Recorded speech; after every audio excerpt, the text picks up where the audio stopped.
People always assume women like me are lonely, but honestly, I've never felt lonely a single day in my life. Not when I can wake up in penthouses overlooking entire cities. Not when my closet costs more than most people's houses. Not when every restaurant opens doors for me before I even arrive. Men call me cold, gold digger, spoiled, untouchable. Maybe they're right, but the truth is, I watched powerful men lose their minds trying to impress me. Millionaires, athletes, business owners. And do you know what's funny? Not a single one of them ever truly had a chance. Because I learned something very early in life. Money doesn't. My name is Victoria Lauren, and money has followed me for as long as I can remember. I wasn't born into a normal family. My father owned luxury hotels across Europe. My mother came from old money, the type of family that teaches children about investments before emotions. Growing up, I never heard arguments about bills, never worried about rent, never experienced the kind of fear normal people call survival. Instead, I grew up surrounded by marble floors, private schools, gold jewelry, expensive vacations, and people who smiled differently whenever my last name was mentioned. And honestly, I loved it, especially the attention. By the time I was 25, I already had my own penthouse apartment in Chicago, a black Rolls Royce, designer closets, private memberships, luxury vacations whenever I wanted. Gold became my obsession. Gold watches, gold heels, gold jewelry. Even the lighting inside my apartment had warm golden tones. People online used to joke that I wanted my entire life dipped in gold. Maybe they weren't wrong, but somewhere along the way, luxury stopped being just comfort. It became power, and power became addictive, especially when I realized how many people would fake love just to access my world, and then approached me constantly, at restaurants, clubs, private events. Some were handsome, some were rich, some acted like they worshipped the ground I walked on. But after years of attention, you start seeing through people very quickly. Most of them didn't want me. They wanted access, my connections, my money, and honestly, I enjoyed watching them try anyway. At some point, men stopped feeling romantic to me. They became entertainment. That probably sounds cruel, but after years of fake compliments and obvious intentions, you stop taking people seriously, especially beautiful men. Those were always the easiest. Athletes, fitness influencers, businessmen with perfect smiles. Every weekend, I went to exclusive clubs downtown where everyone pretended they were important. Expensive suits, loud music, fake confidence, and somehow, every night ended the same way. A man buying me drinks, a man asking for my number, a man offering private trips, yachts, luxury experiences, as if I couldn't already buy all of it myself. That's what made it funny. Some men became obsessed the moment I rejected them. And honestly, I liked that feeling. I liked watching powerful men lose control trying to impress me. Sometimes I'd flirt just enough to make them believe they had a chance. A touch on the arm, a smile, a late night conversation, and suddenly, they'd start imagining futures with me inside them. But none of them realized something important. I never planned on choosing anybody. Not really, because relationships terrified me in one specific way. Sharing, not emotionally, financially. I knew exactly what happened when rich people married the wrong person.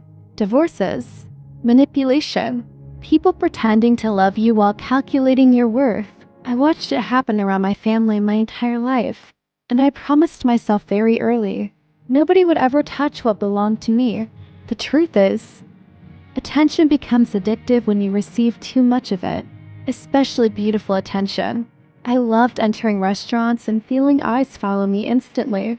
I loved hearing whispers when I walked into clubs. I loved posting vacation photos knowing thousands of people secretly envied my life. And maybe the worst part? I genuinely enjoyed making men fantasize about me. Not because I needed validation, but because I liked the power behind it. There's something dangerous about realizing you can control emotions without giving any of your own back. Some men sent flowers weekly, Some bought gifts I never asked for. One man flew to another country just because I casually mentioned wanting to try seafood there once. And still, none of them were enough, because no matter how attractive or successful they were, I always found a reason to keep emotional distance. Too controlling, too emotional, too interested in my money. Or maybe I simply didn't know how to genuinely let people close anymore. Luxury can isolate people in strange ways. After a while, you stop trusting intentions completely. And eventually, you start loving the lifestyle more than human connection itself. That's exactly what happened to me. I fell in love with freedom, with expensive nights, private elevators, luxury hotel views, designer dresses, golden lights reflecting across city windows at midnight. That lifestyle became my relationship.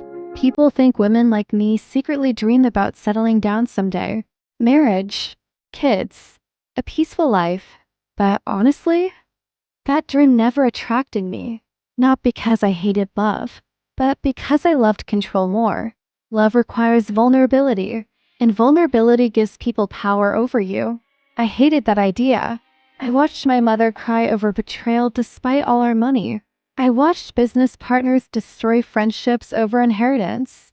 I watched rich men cheat while pretending to be family men in public. Money doesn't protect people emotionally. If anything, it attracts more lies.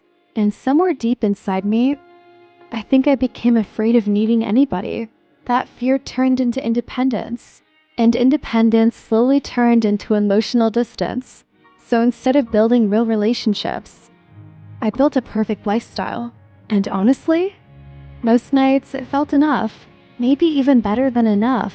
Do I think some people would call me selfish after hearing all this? Probably, but honestly, I stopped caring a long time ago, because at the end of the day, this life belongs to me.